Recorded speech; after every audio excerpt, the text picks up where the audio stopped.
think this way and they won't fucking leave. It was like running inside a dream where your legs weigh tons. You push, strain, you almost lose your breath, but you never reach what you're trying to hold on. You live always one step behind, imagining that if you stop for an instant, you'll be left behind. It's the kind of fear that doesn't scream, but silently squeezes your chest like an invisible hand that never lets go. And in an attempt to hold on, you smile more than you feel. You say yes more than you want. You mold yourself until you no longer know where the other person ends and you begin. Seneca said that he who is feared by others fears himself. And in love, this transforms into an invisible prison. He who lives in fear of losing already lives as if he has lost. There is a strength that is not measured by how much you can hold on. It is revealed when you are able to open your hand. Marcus Aurelius reminded us that true strength is maintaining dignity even when everything around you tries to steal it. And dignity isn't about rigidity. It's about knowing that your value doesn't depend on anyone's constant approval. It's like a rock in the middle of the sea. The waves crash, the tide changes, but the rock remains, not by clinging to the bottom, but because it is a part of it. Relationships, when guided by fear, are like wet sand. The more you squeeze, the more it slips through your fingers. At first, it seems that squeezing is protecting. Later, you realize that squeezing is suffocating. There is a paradox in this. The more we try to keep someone close, the more we give them reasons to want to move away. And the worst part is that we often confuse the feeling of holding with the certainty of having. What almost no one says is that love is not a rope that is pulled to bring the other person back. It's more like an open field. The freer it is, the more it invites you to stay. Being someone who doesn't need to be held to be whole is what paradoxically keeps others close. It's like a tree with deep root. It doesn't chase anyone, offers shade and shelter to those who decide to stay. Sometimes you need to stop to realize that chasing might just be a way of running away from yourself. The silence that arises when you don't try to fill every space can be scary, but it's in it that you discover what is truly yours and what never was, because nothing that needs to be watched to remain truly belongs. Epictetus said, "If it is not under your control, it is not yours." And in love, maybe that means that true security doesn't come from holding on, but from knowing how to let go. The invisible mistake of trying to be indispensable. There is a kind of exhaustion that doesn't come from the body, but from the soul. It is the weight of trying to be everything to someone until you lose yourself. You start by offering a gesture, a kindness, a help, and without realizing it, you build a routine where your value is measured by how useful you are. It's a silent trap. You believe you are strengthening the relationship, but in reality, you are transforming yourself into a functional, replaceable part, forgetting that before any role, there is a person. It's like living on a stage where all the lines are to please the audience and never to express your own voice. When we mold our attitudes to please all the time, we stop showing who we really are. The edges of our identity wear away,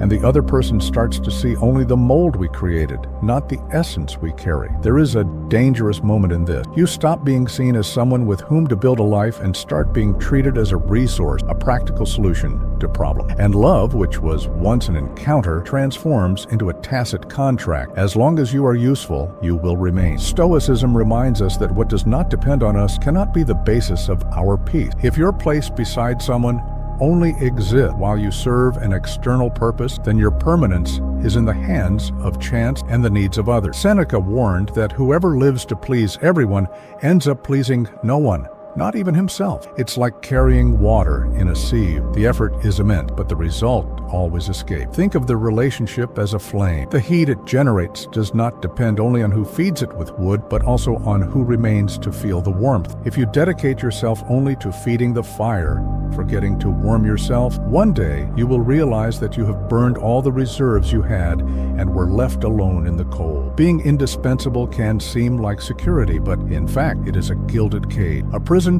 where the bars are made of your own effort. The paradox is that the more we try to make ourselves essential, the more we nullify the space for the other person to choose us freely. It's like holding a bird for fear it will fly away.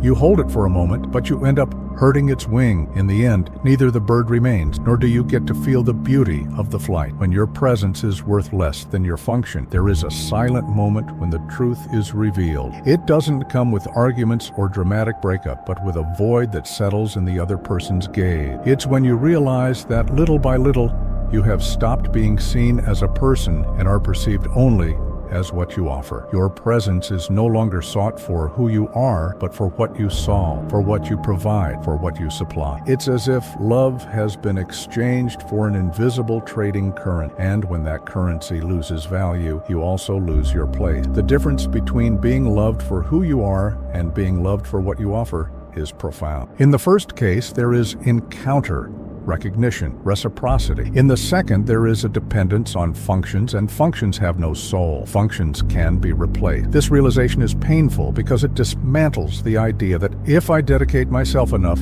I will stay forever. It is here that the heart begins to understand that dedication without reciprocity is not love. It is wear and tear. Stoicism teaches that value and usefulness are not synonyms. Being useful is circumstantial. Having value is essential. When we confuse the two, we give up what keeps us on our feet. Seneca would say that whoever measures himself by the usefulness he offers is condemned to emptiness. It's like trying to fill a broken vase. No matter how much water you pour, it always escapes through the crack. The truth is that no one can sustain a bond with unilateral effort alone. The love that remains is not that which is based on task comp, but that which is anchored in true presence. Think of a lit candle. It illuminates because it is a candle, not because someone forces it to burn. When the bond is real, the light remains even when the hands that lit it move away. There is a kind of tiredness that does not come from a lack of strength, but from a lack of meaning. And this tiredness arrives when we realize that without our functions, we cease to exist in the eyes of the other. It's a silent shock, like a cold wind entering through an open window at night. You can even try to close it, but you know that, deep down, the cold comes from a deeper place, from the recognition that for that person, you are no longer the shelter, just the convenient, the silent, as an unplanned test. There is a moment when absence speaks louder than any word. It is not a strategy, it is not a game, but an instant when, out of exhaustion or lucidity, you simply stop filling every empty space, and then silence sets in. It becomes a kind of involuntary test, revealing what constant presence was hiding. Because when you stop chasing, you start to notice who really wants to stay and who was just being carried along by your effort. Silence is like turning off all the lights in a house and waiting to see who knows the way to you without needing guides. Some find the door back naturally, others get lost or don't even try to return. It is painful to discover that the bond that seems solid crumbles when it is not sustained by your hand. But it is also liberating to realize that deep down, this type of bond was never truly reciprocal. Stoicism teaches us to welcome what silence revealed. Marcus Aurelius reminded us that external things do not define our essence. What matters is how we react to them. In this context, silence is not punishment. It is clarity. It shows that genuine presence does not need to be begged for, and that true loyalty does not fear space. There are those who confuse absence with indifference, but they are different things. Absence, when born from respecting one's own limits, is a gesture of preservation. It's like the earth resting before flowering again. In the interval between words, in the space between visit, in the breath between gestures, there is an opportunity to see what resists without vigilance. Silence, paradoxically, speaks. It says, who cares enough to stay?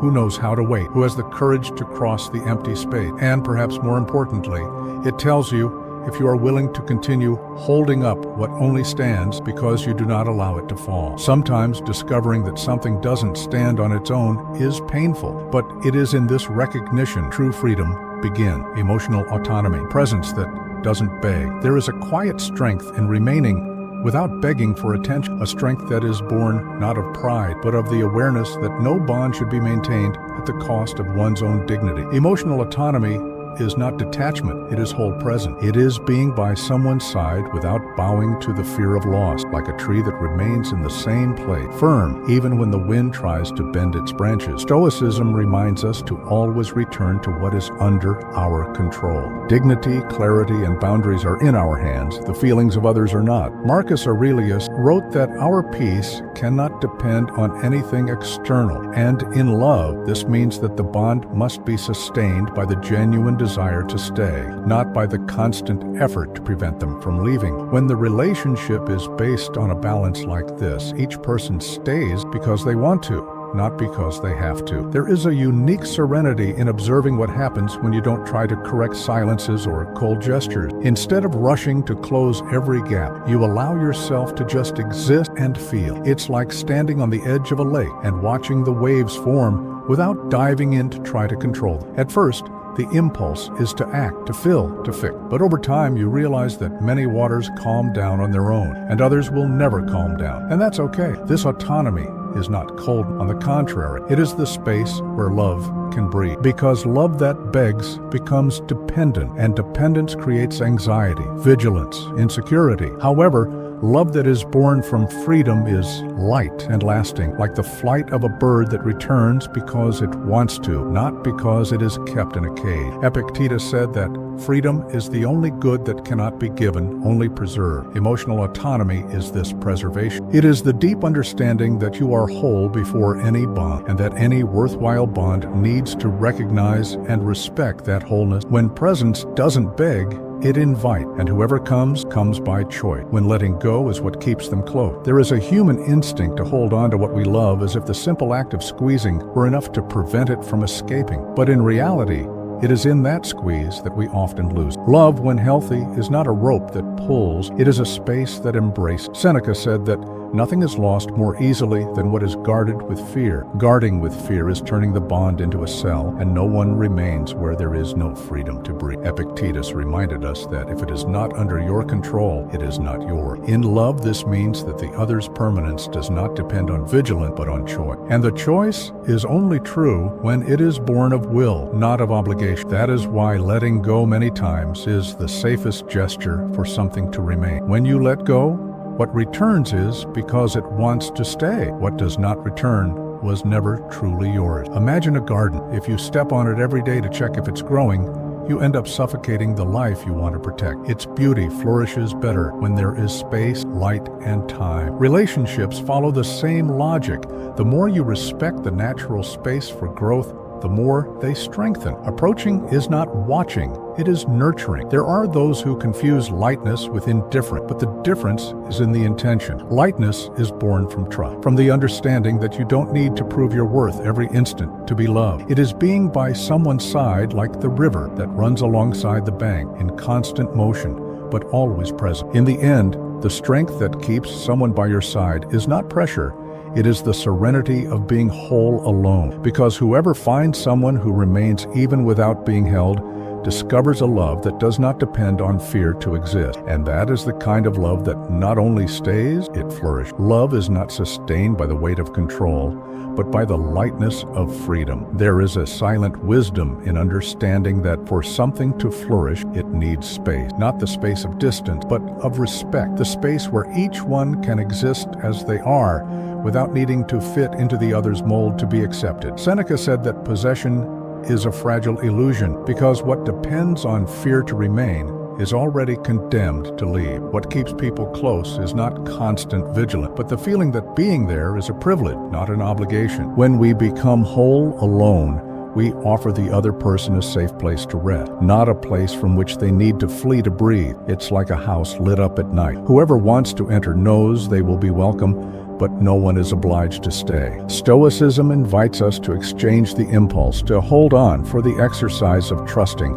to trust that what is genuine does not need change, that what is true finds its way back, and that the dignity of being whole is worth more than any forced presence. Marcus Aurelius reminded us that a tranquil mind is a safe harbor, and safe harbors do not need to chase after boats. They just need to be ready to receive them. Perhaps the question that remains at the end is not how to keep someone, but how to remain true to yourself while loved. Because whoever loves without losing themselves transforms love itself into an invitation, not a prison. And an invitation is always stronger than an imposition. In the end, true strength is not in never losing, but in never losing yourself. Because whoever learns to be whole, even when something or someone leaves, discovers that there is no loss capable of stealing the presence of someone who has learned to be their own shelter.